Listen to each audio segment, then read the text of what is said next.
आप सभी का मैं स्वागत करता हूं। और आज विशेष रूप से प्रदेश में जो विकासात्मक कार्य कांग्रेस पार्टी की सरकार द्वारा प्रदेश के माननीय मुख्यमंत्री ठाकुर सुखविंदर सिंह सुक्खू जी के नेतृत्व में प्रदेश के अंदर करवाए जा रहे हैं, और मुख्य रूप से युवाओं के लिए जो कार्य प्रदेश सरकार कर रही है, जिसमें रोजगार एक बहुत बड़ा मुद्दा है, उसके ऊपर मैं बोलने के लिए आज यहाँ पे उपस्थित हुआ हूँ। क्योंकि आप जानते हैं कि जब चुनाव चल रहे थे उस समय हमने प्रदेश के युवाओं का समर्थन मांगा है और प्रदेश के युवाओं ने खुलकर समर्थन भी किया है। और व्यक्तिगत रूप से पार्टी ने मुझे ये जिम्मेवारी भी उस समय दी थी कि हमने जो है बेरोजगार यात्रा, युवाओं को रोजगार दिलवाने के लिए रोजगार यात्रा का जो हमने पूरे प्रदेश के अंदर एक दायित्व निभाया था। तो इसलिए प्रदेश में जहाँ जो जिम्मेवारी मुझे सरकार ने विभाग की दी है, जिन विभागों की दी है, उसके बारे में तो मैं बात करूंगा ही, मगर उसके साथ साथ जो इन टोटलिटी कांग्रेस पार्टी की सरकार द्वारा, आदरणीय मुख्यमंत्री जी द्वारा और सब लोगों के द्वारा एक कलेक्टिव एफर्ट है, सब लोगों का जो कार्य किए गए हैं, मैं उसकी कुछ झलकियां यहाँ पे रखना चाहता हूँ। क्योंकि लगातार काफ़ी समय से जो विपक्ष के नेता हैं, खास करके जो पूर्व मुख्यमंत्री है आदरणीय श्री जयराम ठाकुर जी, वो तथ्यहीन बातें प्रदेश में लोगों को, युवाओं को भड़काने के लिए समय समय के ऊपर कर रहे हैं। उनको संयम रखने की आवश्यकता है। मुद्दों के ऊपर वो सरकार को घेरें या सरकार का विरोध करें, हमें उसमें कोई आपत्ति नहीं है, मगर तथ्यहीन बातें करें जिसका कोई जवाब नहीं है, जिसकी कोई जवाबदेही नहीं है, जिसके कोई सब्सटैंशिएटेड फिगर्स नहीं है, तो मैं समझता हूं कि वो चीज़ दुर्भाग्यपूर्ण है। तो मैं इसमें ये कहना चाहूँगा कि इस प्रेस कॉन्फ्रेंस में महत्वपूर्ण जो है, क्योंकि हम, जैसा मैंने कहा, हमारे प्रदेश के युवाओं के भविष्य और प्रदेश के विकास तथा खुशहाली से जुड़ा हुआ है। प्रदेश की कांग्रेस सरकार व्यवस्था परिवर्तन और हिमाचल प्रदेश को आत्मनिर्भर तथा सबसे समृद्ध राज्य बनाने के लिए दृढ़ संकल्पित है और उस रास्ते पर कार्य कर रही हैं। अपने चुनावी वादों में हमने जहां शिक्षा की गुणवत्ता को बढ़ाने, महिलाओं को सम्मान देने, किसान, बागवानों, पशुपालकों की आय में वृद्धि करने और सरकार के कर्मचारियों को सामाजिक और आर्थिक सुरक्षा प्रदान करने का वादा किया था, वहीं युवाओं को रोजगार और स्वरोजगार, जिसकी मैंने बात करी है, इसको देने का भी हमने संकल्प लिया है और उसको हम लगातार पूरा कर रहे हैं। अभी इसमें जो 2 साल की हमारी कार्यप्रणाली रही है, उसको मैं विद फिगर्स और विद फैक्ट्स और सब्सटैंशिएटेड फिगर्स जो डिपार्टमेंट के है वो यहाँ पे रखना चाहूँगा। और मैं ये भी कहूँगा विपक्ष के नेताओं को कि वो इन आंकड़ों को विधानसभा के माध्यम से भी मांग सकते हैं, जहाँ पे हम इसको देने के लिए सार्वजनिक रूप से आपको देंगे, या आरटीआई के माध्यम से भी आपने मांगने हैं, वहाँ से भी आप मांग सकते हैं। But every figure that I am quoting today is substantiated, और ये आंकड़े जो है हमने हर डिपार्टमेंट से निकाल कर आज मैं आप लोगों के बीच में यहाँ पे रख रहा हूँ। तो इसमें जैसा मैंने आपको कहा कि हालांकि सरकारी क्षेत्र में रोजगार प्रदान करने के लिए एक सीमा होती है, और आप जानते हैं हिमाचल प्रदेश वैसे भी, अगर हम पूरे प्रदेश के या पूरे देश के परिप्रेक्ष्य में देखें तो सबसे ज़्यादा पॉपुलेशन रेशो के हिसाब से एम्प्लॉयमेंट अगर कहीं पे सरकारी क्षेत्र में है तो वो हिमाचल प्रदेश में है। मगर उसके बावजूद हम ये लगातार प्रयास कर रहे हैं कि हम रोजगार के साधन प्रदेश के अंदर ज़्यादा से ज़्यादा पैदा कर सके। जैसे मैंने आपको कहा कि चाहे वो विद्युत परियोजनाएं हैं, पर्यटन की योजनाएं हैं, पशुपालन है, प्राकृतिक खेती है, कृषि, बागवानी, मत्स्य पालन है, ग्रामीण अर्थव्यवस्था है, और इन सब चीज़ों के लिए हम प्रयास कर रहे हैं। हमारी सरकार ने 2 वर्ष के कार्यकाल में, अभी मैं आपको आंकड़ा कह रहा हूँ, बाकी मैं इसका पूरा ब्रेकअप आपको दूंगा। हमारी सरकार ने मुख्यमंत्री जी की अध्यक्षता में पिछले 2 साल के कार्यकाल में 42,000 से अधिक युवाओं को रोजगार के अवसर 42,000 युवाओं को रोजगार के अवसर प्रदेश के अंदर उपलब्ध करवाए हैं। और मैं आपको ये भी अभी आंकड़ा दूंगा कि 2 साल के भाजपा के कार्यकाल में कितनी नौकरियां जो है वो सरकार ने उनके पहले 2 साल के कार्यकाल में प्रदेश के अंदर दी है। 42,000 की नौकरियों के अवसर प्रदान किए, जबकि पूर्व भाजपा सरकार में 5 वर्ष के कार्यकाल में मात्र 20,000 नौकरियां जो है वो दी गई है। मैं इसका पूरा आपको ब्रेकअप दूंगा। हमने 2 वर्ष में सरकारी क्षेत्र में 12,500 से अधिक पद भरे हैं और स्टेट कैबिनेट ने जो है 20,000 पदों को, सिर्फ सरकारी क्षेत्र में 20,000 पदों को पिछले 2 साल के कार्यकाल में हमने उनको अप्रूव भी किया है, क्रिएट किया है और उनको जो है उनका कार्य जो है वो शुरू हो चुका है। जैसा मैंने कहा कि इसका डिपार्टमेंट वाइज ब्रेकअप करना भी बहुत आवश्यक है। एलिमेंट्री एजुकेशन में 3,202 पद जो है वो भरे जा चुके हैं। वर्ष 2025 में लगभग 8,000 पद और भरे जाएंगे। वैसे ही आपके 2,095 टीजीटी, शास्त्री और जेबीटी के पद शामिल हैं। इसके अलावा 245 पर स्पेशल एजुकेटर और 6,297 पद पर एनटीटी शिक्षक जो है वो शामिल है। हायर एजुकेशन की अगर हम बात करें तो इसमें 1,097 पद भरे गए हैं और 1,337 कर्मचारी जो है वो रेगुलर करवाए गए हैं। 769 कंप्यूटर टीचर्स की पोस्ट और एसएमसी के लोक टीचर्स की पोस्ट को limited LDR limited direct recruitment के माध्यम से जो है वो भरा जा रहा है। एसएमसी का मसला आप जानते हैं कि बहुत पुराना है और हमारी जो पूर्व कांग्रेस पार्टी की सरकार थी उस समय इसके प्रोसेस को शुरू किया गया था। बहुत सब बारी हमसे भी मिले और हमने भी, क्योंकि इसकी जब कैबिनेट की सब कमेटी की बैठक हुई थी उसमें हमने भी इसके ऊपर चर्चा करी, उसका मैं भी सदस्य था और वहाँ पे ये इनको हमने डिसीजन लिया कि ऑन कंपैशनेट ग्राउंड्स हम एलडीआर के माध्यम से इनकी भर्तियों को प्रदेश के अंदर करवाएंगे और उसका फैसला जो है वो सरकार ने लिया है। पुलिस की 1,088 यानी 1,088 जो है करीबन आपके 1100 के करीबन भर्तियां पुलिस कांस्टेबल्स की चली हुई है जो अभी शुरू हो चुकी है और 1,000 अभी और आने वाले समय में जो है वो बहुत निकट भविष्य में उसका भी प्रोसेस शुरू हो जाएगा। वैसे ही 2061 आपके वन मित्र, ये भी हमारे जो है इसकी स्वीकृति प्रदान हुई है। इसका प्रोसेस भी बिल्कुल पारदर्शिता तरीके से जो है वो प्रदेश के अंदर चलाया जा रहा है और इससे भी हमारे युवाओं को प्रदेश के अंदर रोजगार के अवसर प्राप्त हो रहे हैं। मेडिकल एजुकेशन डिपार्टमेंट में 909 भर्तियां की गई है, जबकि 270 पदों को भरने का काम जो है वो चला हुआ है। इसके अलावा 530 पोस्ट आउटसोर्स पर भरी गई है और 942 पोस्ट जो है उनको भरने की प्रक्रिया अभी जारी है। और महिलाओं एवं बाल विकास विभाग में 779, राज्य बिजली बोर्ड में 692, पशुपालन विभाग में 248, तकनीकी शिक्षा विभाग में 173 युवाओं को जो है वो और युवा सेवा और खेल विभाग में 172 पद भरे गए हैं।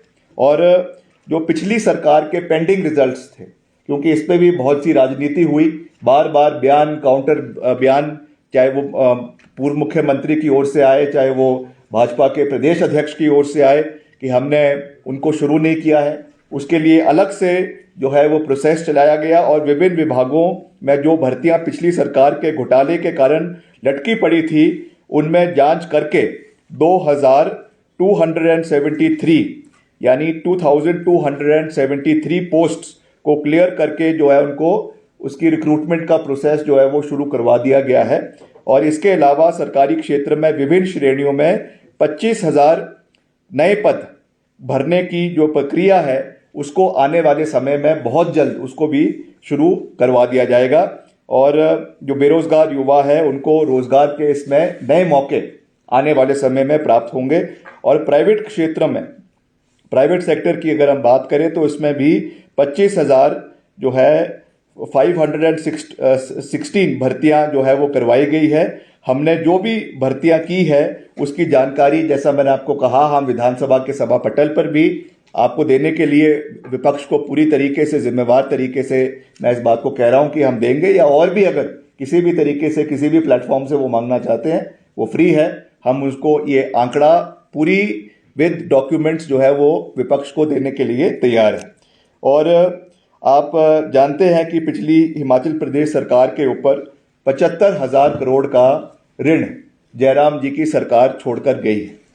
और मैं इसमें कोई राजनीति नहीं करना चाहता हूं। मैं बार बार इस विषय पर ये मैंने बात उठाई है, और ये कोई राजनीति का मसला होना भी नहीं चाहिए। सरकारें कंटिन्यूटी में चलती हैं, इसमें कोई दो राय नहीं है कि 75,000 करोड़ का ऋण हमको जो है पिछली सरकार से मिला।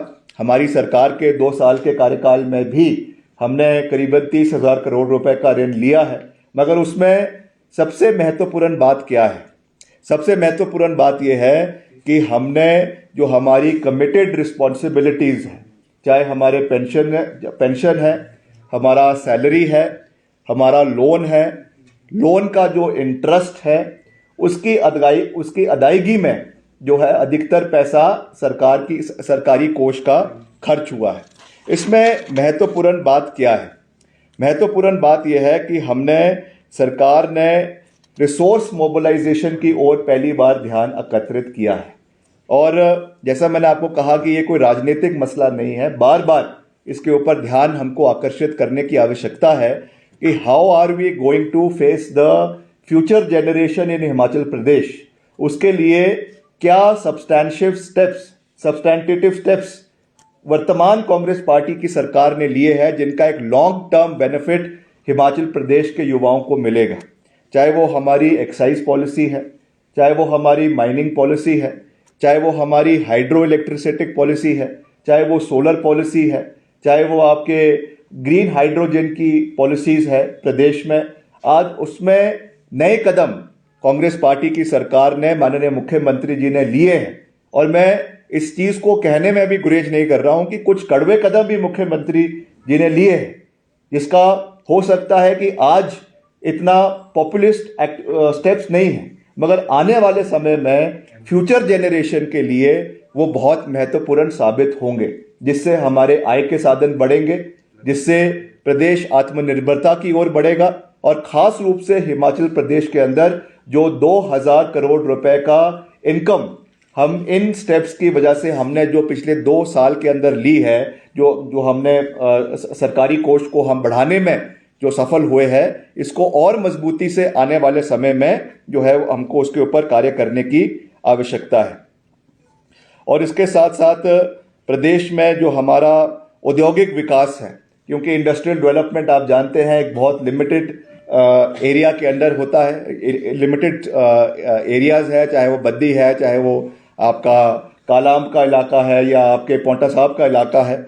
मगर उसमें भी हम लगातार ये प्रयास कर रहे हैं कि नए इन्वेस्टमेंट्स हिमाचल प्रदेश के अंदर विभिन्न क्षेत्रों के अंदर आए, चाहे वो फार्मास्यूटिकल सेक्टर है, चाहे वो ऑटोमोबाइल सेक्टर है, चाहे वो फूड प्रोसेसिंग है। बल्क ड्रग पार्क के लिए लगातार हम प्रयास कर रहे हैं कि जिला ऊना के अंदर उसको जो है वो केंद्र सरकार के सहयोग के साथ उसको जो है वहाँ पे सेटअप किया जा सके, ताकि उस क्षेत्र के लोगों को भी रोजगार के नए साधन मिले। और वैसे ही प्रदेश में 443 से अधिक औद्योगिक प्रस्तावों को पिछले 2 साल के अंदर जो है वो सरकार ने 443 जो है औद्योगिक प्रस्तावों को मंजूरी दी गई है। और इससे भी हमारी इंडस्ट्रियल कैपेसिटी की प्रदेश के अंदर वृद्धि हुई है। स्वरोजगार के साधन निजी क्षेत्र में जो है वो बढ़ने का एक मौका जो है वो सरकार के लोगों ने दिया है।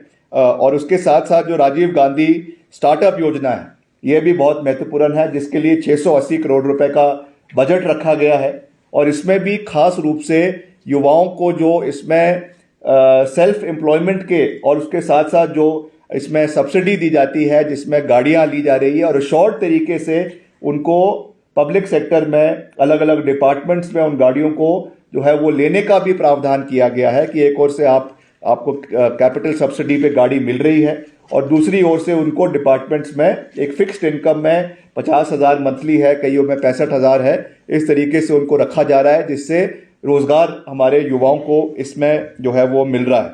और यूनिवर्सल कॉटन जो हमारे बागवानों के लिए लाया गया है, ये भी एक बड़े लंबे समय से एक मांग थी, खास करके जो हमारे बागवानी क्षेत्र है, सेब बहुल्य क्षेत्र है, उन लोगों के लिए ये मांग बड़े लंबे समय से चल रही थी। इसकी सुविधा भी प्रदान की गई है।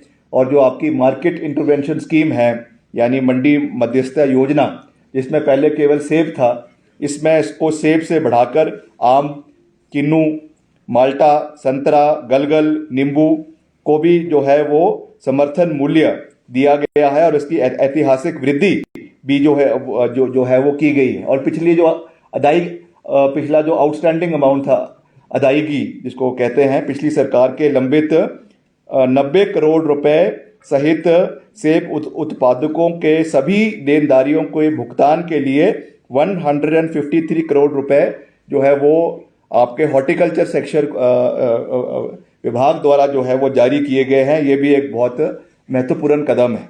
इसके साथ साथ मनरेगा की दिहाड़ी, ये बातें मैं हर डिपार्टमेंट से एक एक क्यों कर रहा हूँ, क्योंकि ये ऐसी चीज़ें हैं जो हर व्यक्ति को छूती हैं।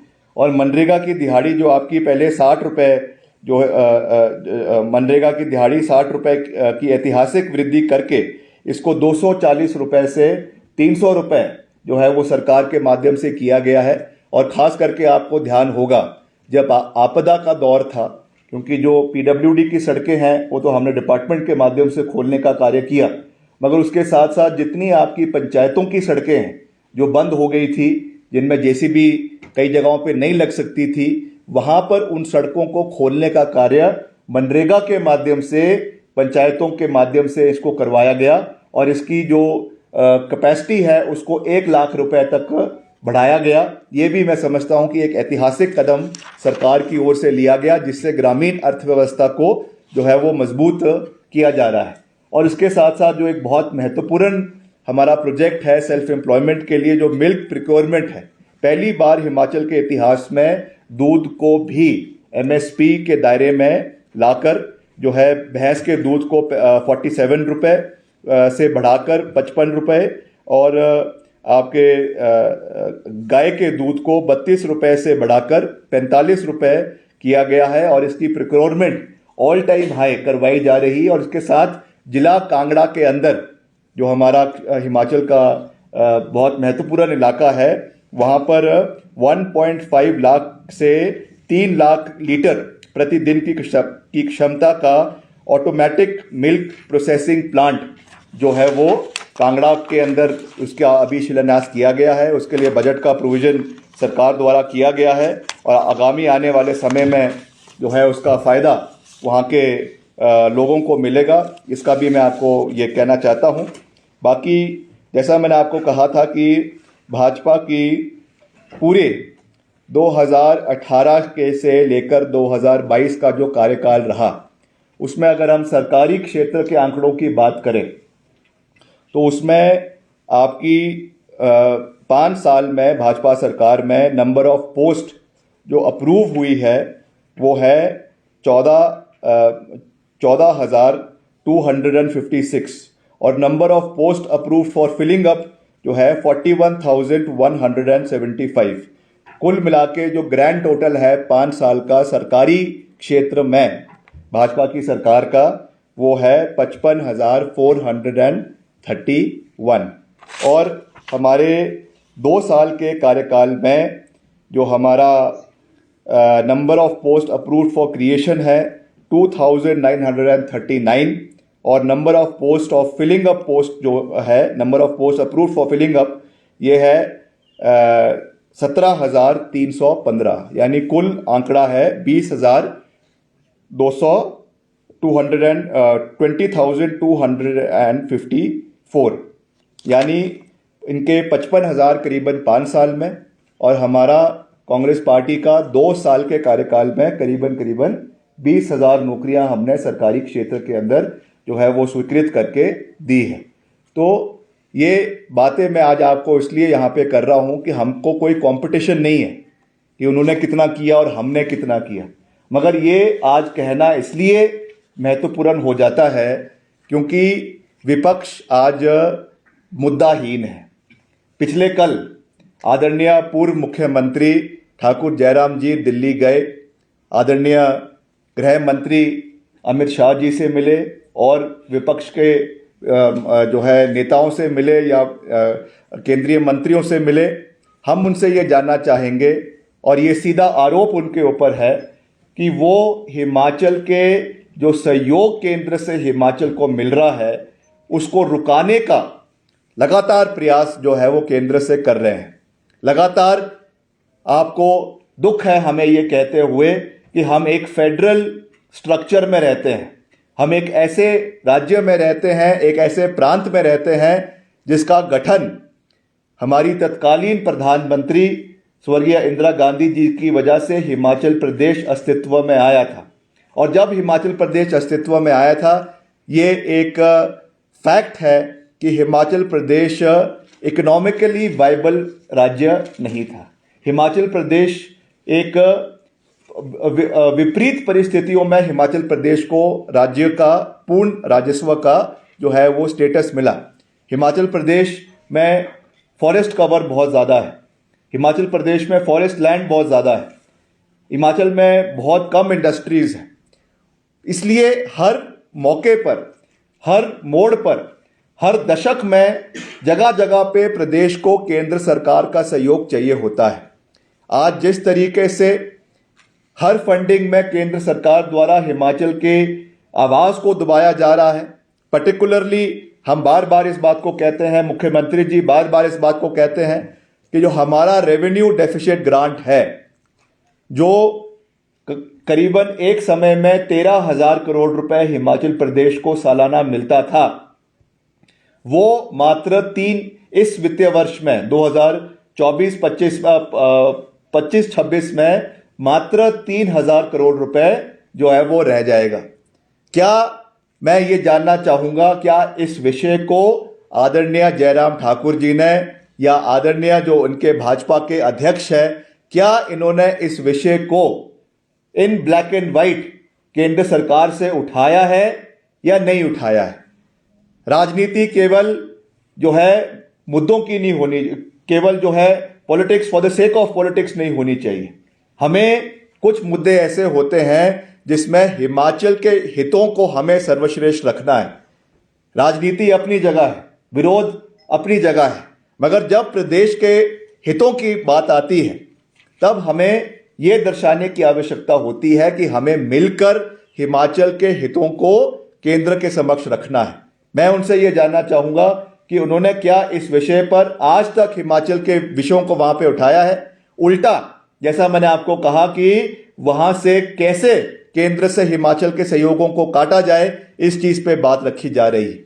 अभी जो वित्तीय बजट, एनुअल जो बजट अभी निर्मला सीतारमण जी ने पेश किया, उसमें स्पेशल पैकेज, मैं आंकड़ों के साथ ये बात कह रहा हूँ, स्पेशल पैकेज जम्मू कश्मीर के लिए 25,000 करोड़ रुपए over and above granted aid जो है वो जम्मू कश्मीर को दी गई।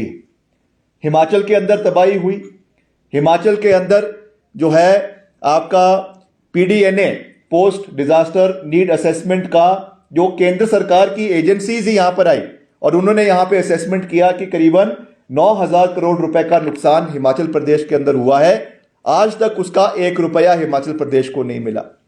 जो NDRF में बार बार जो भाजपा के नेता कहते हैं कि 1800 करोड़ रुपए हिमाचल को मिला है, मैं उसका भी आपको आंकड़ा देना चाहता हूं कि वो 1800 करोड़ रुपए हमको या तो स्टेट डिजास्टर NDRF में मिला है या SDRF में मिला है, और ये हर राज्य को ये वित्तीय सहयोग दिया जाता है। मगर जो एक अलग से पैकेज, एक अलग से फाइनेंशियल पैकेज हिमाचल प्रदेश को इस पूरे जो है आपदा के दौर में मिलना चाहिए था, वो हिमाचल प्रदेश को नहीं मिला है। मैं आज भी इस बात को दोहराना चाहूँगा, आज भी मैं केंद्र सरकार से आप लोगों के माध्यम से इस विषय को उठाना चाहूँगा कि हिमाचल में जो नुकसान हुआ है, हिमाचल में जो आपदा आई है, हिमाचल में जो हमारे लगातार हमारा जो रेवेन्यू डेफिसिट ग्रांट है उसको काटा जा रहा है, उस चीज़ को हमें ठीक करने की आवश्यकता है। मैं ये इसको राजनीतिक परिप्रेक्ष्य से देखने की आवश्यकता नहीं है।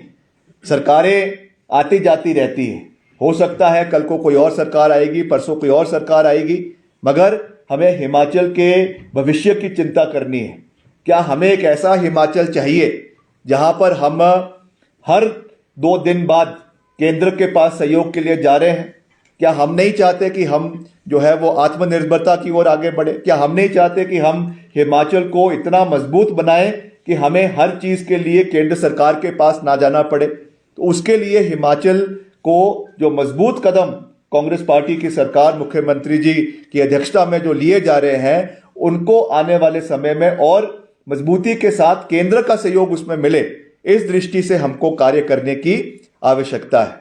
तो मैं आज ज़्यादा लंबी बात ना कहते हुए पर्टिकुलरली जो मैंने, क्योंकि ये एम्प्लॉयमेंट के ऊपर ये विषय आज जो यहाँ पे रखा है, एम्प्लॉयमेंट के ऊपर हम बात कर रहे हैं और सारे आंकड़े हमने आपके बीच में, आपके माध्यम से प्रदेश की जनता के बीच में रखे हैं। और मैं आपको ये भी विश्वास दिलाना चाहता हूँ कि अर्नेस्ट एफर्ट्स, मजबूत कदम प्रदेश में जो है रोजगार के साधन को बढ़ाने का किया जा रहा है। हम लगातार ये प्रयास कर रहे हैं कि सरकारी क्षेत्र में भी और निजी क्षेत्र में भी और स्वरोजगार के माध्यम से भी ज़्यादा से ज़्यादा जो है एम्प्लॉयमेंट का एवेन्यूज़ प्रदेश के अंदर क्रिएट हो, ये हमारा प्रयास है। मगर क्योंकि आप जानते हैं कि ये सब चीज़ें जो है ओवरऑल हमारी इकोनॉमी जो प्रदेश की है, उसके परिप्रेक्ष्य में इन सब चीज़ों को किया जाता है। हमें जब पोस्ट क्रिएशंस होती है, किसी भी डिपार्टमेंट में हो रही है, तो उस पर जो वित्तीय बोझ सरकारी कोष के ऊपर पड़ता है, उसका भी हमको ख्याल रखने की आवश्यकता है। क्योंकि निश्चित तौर से क्रिएशन ऑफ पोस्ट एक और बहुत आवश्यक है, निश्चित तौर से उसमें कोई दो राय नहीं है, मगर उसके साथ साथ जो हमारा प्रदेश का ओवरऑल जो फाइनेंशियल स्टेटस है, उसका ध्यान रखना भी सरकार का दायित्व बनता है। तो उन दोनों परिप्रेक्ष्य को मद्देनजर रखते हुए जो बेस्ट किया जा सकता है, हम उसमें जो है पूरी मजबूती से आगे कार्य कर रहे हैं। बहुत से पोस्ट कोड्स JOAIT के जो बहुत लंबे समय से लंबित थे, उनको भी उसके लिए अलग से सब कमेटी कांग्रेस पार्टी की सरकार की अध्यक्षता में बनाई गई है, मुख्यमंत्री उप मुख्यमंत्री जी की अध्यक्षता में बनाई गई है। और उसमें भी हम लगातार पोस्ट कोड्स जो जिनमें कोई क्रिमिनल एंटीसीडेंट्स नहीं हैं, जिन पोस्ट कोड्स में, उनको हम लगातार कैबिनेट के माध्यम से उनको स्वीकृति प्रदान कर रहे हैं। अगले कल भी जो कैबिनेट है, उसमें भी कई पोस्ट कोड्स, मुझे नंबर्स याद नहीं है कौन से पोस्ट कोड्स हैं, मगर कई पोस्ट कोड्स की उसमें भी स्वीकृति कल के कैबिनेट मीटिंग में भी दी जाएगी। तो उस परिप्रेक्ष्य से भी हम पूरा प्रयास कर रहे हैं कि हिमाचल आगे बढ़े और हिमाचल में ये सब चीज़ें हो।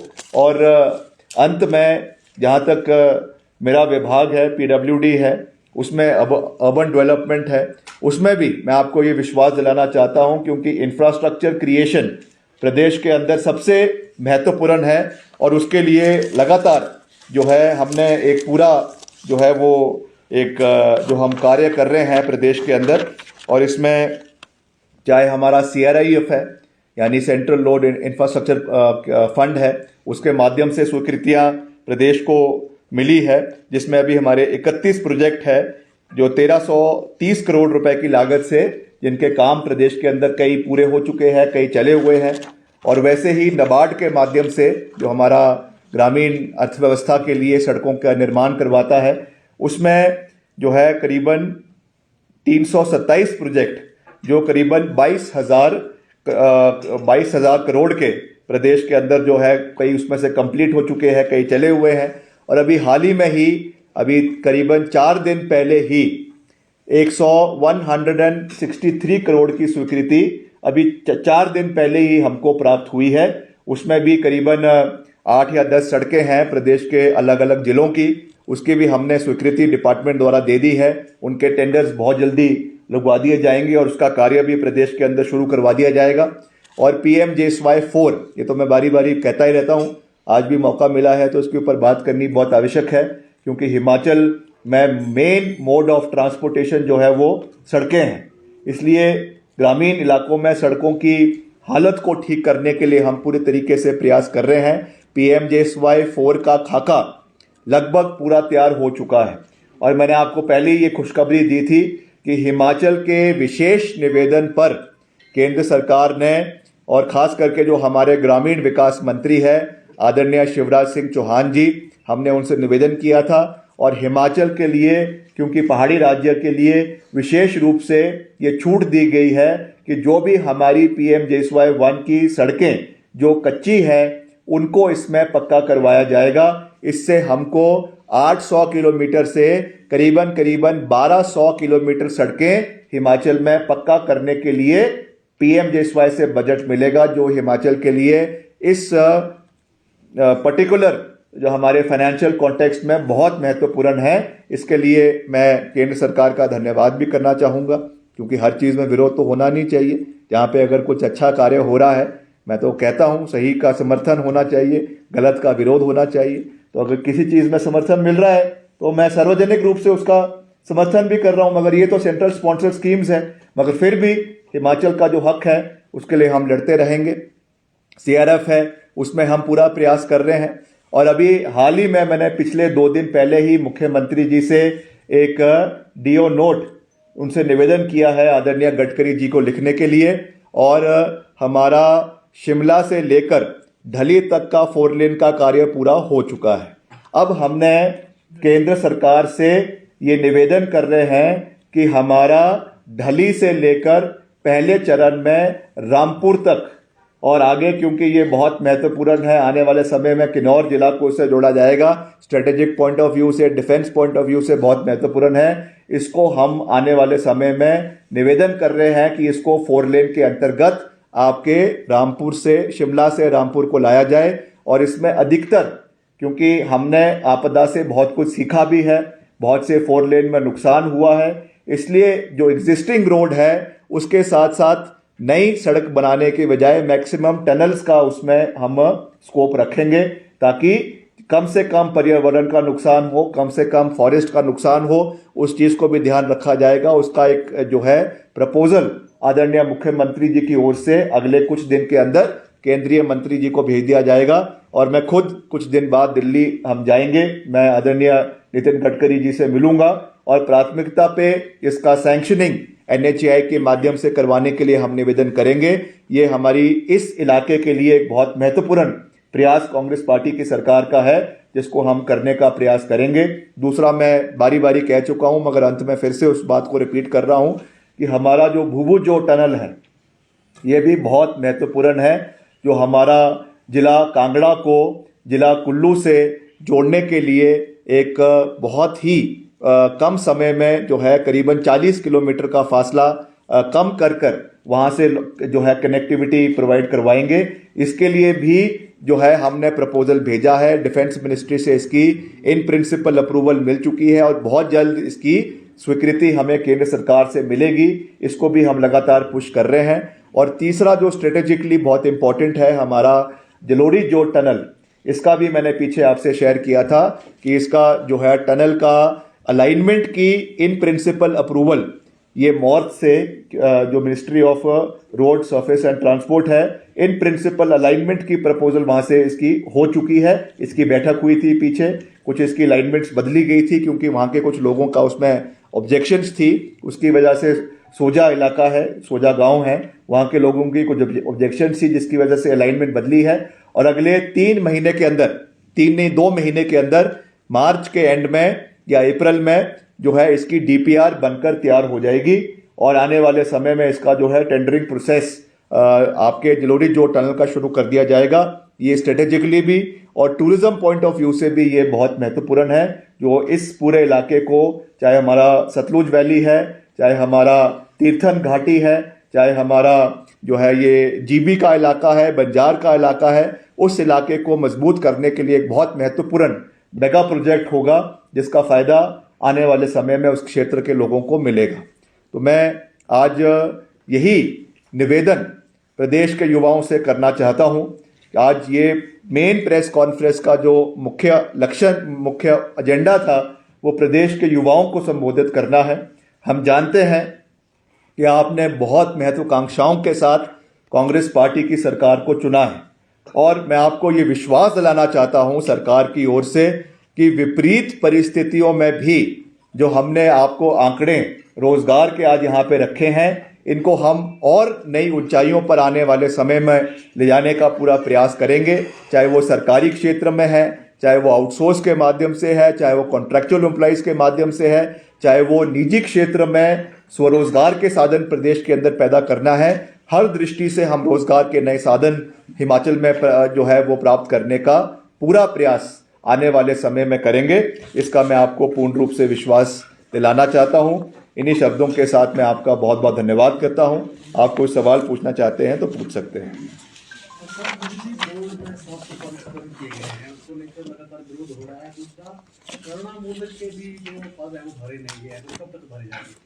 देखिए, करुणा मूल का एक प्रोसेस है।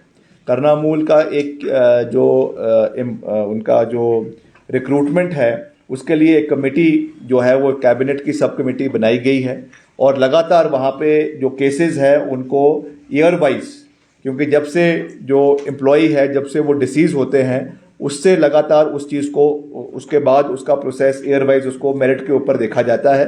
तो उसको हम पूरी मजबूती से जल्द वो चीज़ें हो उसके लिए पूरा प्रयास कर रहे हैं। इसको एक्सपेडाइट करने का पूरा प्रयास कर रहे हैं। अब इसमें अभी कितने केसेस करना मूल पे मिले हैं वो आंकड़ा तो अभी मेरे पास उपलब्ध नहीं है, मगर उसके भी हम आंकड़े आपको सार्वजनिक करेंगे कि कितने मिले हैं और कितने आने वाले समय में उसको हम जल्द से जल्द करवा सके, इसके लिए भी हम पूरा प्रयास करेंगे। विक्रमादित्य जी, एक आपने उद्योग की भी बात की, हिमाचल में जो औद्योगिक विकास हो रहा है, इसी से जुड़ा एक स्टील इंडस्ट्री ने सर ऐलान कर दिया है कि जो टैरिफ बिजली का बढ़ा है उद्योगों के लिए, वो अपना काम समेटने वाले हैं हिमाचल से। कल कैबिनेट की मीटिंग भी है, क्या उसमें चर्चा होगी इनका टैरिफ कम करने को लेकर? लगभग 100 करोड़ रुपए का जो इनका बिल है, इन्होंने वो रोक दिया है कि हम इसको पे नहीं करेंगे जब तक सरकार हमारे बारे में सोचती नहीं है। नहीं, देखिए, ये विषय निश्चित तौर से बहुत महत्वपूर्ण है और इस विषय में जो हमारे उद्योग मंत्री हैं वो निश्चित तौर से इस विषय को मुख्यमंत्री जी के समक्ष उठाएंगे कि हिमाचल से किसी भी औद्योगिक कारखाने का प्लान जो है यहाँ से माइग्रेशन नहीं होना चाहिए। उसके लिए क्या स्टेप्स लिए जा सकते हैं, उसके लिए सरकार पूरे तरीके से प्रयास करेगी और जो भी अगर इसमें कोई कैसे रिलीफ यहाँ पे औद्योगिक जो कारखाने हैं, पर्टिकुलरली स्टील के जो हमारे सेगमेंट्स है, इंडस्ट्रीज़ है, कैसे उनको रिलीफ दिया जा सकता है, इस चीज़ के लिए सरकार संवेदनशील भी है और इसमें कैसे इस पे चर्चा करनी है उसको हम कैबिनेट में इस विषय में बात करेंगे। आपने रोजगार का मसला आप उठा रहे हैं, चुनावी वायदा भी आपका था और पहली कैबिनेट का वादा भी था, तो उसको लेकर सवाल तो विपक्ष उठा रहा है, लेकिन युवाओं को आप भरोसा कैसे दिलवाएंगे कि जो भर्तियां हो रही हैं वो पारदर्शी तरीके से हो रही हैं? क्योंकि एक भर्ती पर सवाल पहले ही उठ चुके हैं विधानसभा में। जो भर्ती हुई 32 पदों में से 15 चंबा जिला के लोग लगे हैं और 7 मुख्यमंत्री के क्षेत्र। देखिए, जहाँ तक ये विधानसभा की जो रिक्रूटमेंट प्रोसेस था, क्योंकि वो एक ऑटोनमस बॉडी है, इसलिए हमारा उसके ऊपर कोई बात करना मुझे लगता है वो वाजिब नहीं रहेगा। उसमें जो ऑनरेबल स्पीकर हैं विधानसभा के, he is the final authority और हमने उनसे भी इस विषय में बात करी है और इसमें पारदर्शिता के साथ ये चीज़ रखी जाएगी। अगर इसमें कोई भी ऐसी अनियमितताएं पाई गई है या पाई जाती है, कहने को तो मीडिया में कुछ भी कहा जा सकता है, मगर उसको देखना, उसको सब्सटेंशिएट करना, ये जो है वो सरकार का और पर्टिकुलरली इस कॉन्टेक्स्ट में विधानसभा सचिवालय का कार्य है। तो हम इस चीज़ को देखेंगे, मगर मैं एक जिम्मेवार प्रदेश का मंत्री होने के नाते और पर्टिकुलरली एक युवा मंत्री होने के नाते मैं प्रदेश के युवाओं को ये विश्वास दिलाना चाहता हूँ कि हमारे लिए ये सबसे महत्वपूर्ण है कि प्रदेश में रोजगार के साधन युवाओं को मिले, पारदर्शित तरीके से मिले, उसमें कोई भी किसी भी तरीके का फेवरेटिज्म नहीं होगा। मुख्यमंत्री जी उस चीज़ का पूरा ख्याल रख रहे हैं और अगर ऐसा कोई हमारे जहन में ऐसा कोई इंस्टेंस आता है तो मैं आपको पूर्ण रूप से विश्वास दिलाता हूं कि हम इस विषय को हर जो है वो प्लेटफॉर्म के ऊपर उठाएंगे और पारदर्शिता से हर विभाग के अंदर रिक्रूटमेंट हो उसका हम पूरा प्रयास करेंगे। सर, दिल्ली में जो चुनाव हुआ उसमें जो कांग्रेस का प्रदर्शन था उसमें आपके 2 वरिष्ठ मंत्री कांग्रेस संगठन को लेकर चिंता जता चुके हैं, यहाँ तक कह चुके हैं कि पैरालाइज हो गया है संगठन। उसको लेकर आपका क्या कहना है? क्या नई सिरे से संगठन को? देखिए, कांग्रेस पार्टी का पिछले कुछ समय करीबन 1-1.5 महीने पहले जो प्रदेश कांग्रेस कमेटी है उसको जो है वो डिसॉल्व किया गया है और पार्टी अध्यक्षा है वो उन्होंने नए प्रपोजल्स नए बॉडी को बनाने के लिए भेजे हैं और उसमें आदरणीय मुख्यमंत्री जी से भी चर्चा की गई है, माननीय उप मुख्यमंत्री जी से भी चर्चा की गई है और सभी और साथियों के साथ इसको चर्चा करने के बाद इन विषयों पर संगठनात्मक तरीके से जो हमारे इंचार्ज है हिमाचल प्रदेश के आदरणीय राजीव शुक्ला जी उसका संज्ञान लेंगे और जल्द से जल्द, मैं इस बात से आपसे बिल्कुल सहमत हूं कि जल्द से जल्द इसका जो है गठन होना चाहिए क्योंकि सरकार की अपनी भूमिका है मगर उसके साथ साथ ऑर्गेनाइजेशन का अपनी एक दायित्व है, अपनी एक जिम्मेवारी है और उसको मद्देनज़र रखते हुए एज सून एज पॉसिबल जो है वो गठन होना भी चाहिए और होगा भी और एक नए सिरे से हम कार्य करेंगे और एक ब्रिज जो है वो सरकार के और जनता के बीच में जो है वो संगठन निभाएगा और मिलकर हम हिमाचल के मुद्दों को आगे लेकर जाएंगे। सर, दो छोटे सवाल है मेरे। पहला सवाल ये है कि आपने ये कहा कि 55,000 नौकरियां पूर्व सरकार ने दी। पिछले दिनों से एक बयान ये भी था कि 20,000 नौकरियां दी गई। आपकी पार्टी के कई लोगों ने कहा या मंत्रियों ने कहा कि 20,000 नौकरियां दी थी पूर्व सरकार ने। दूसरा सवाल ये है कि आप कह रहे हैं कि रेवेन्यू डेफिसिट ग्रांट कम कर दिया है या फिर अलॉटेड जो पर ईयरली अलॉटेड होता है वो कम हुआ? नहीं, जो पहला आंकड़ा है वो तो मैंने तो कोई उस आंकड़े को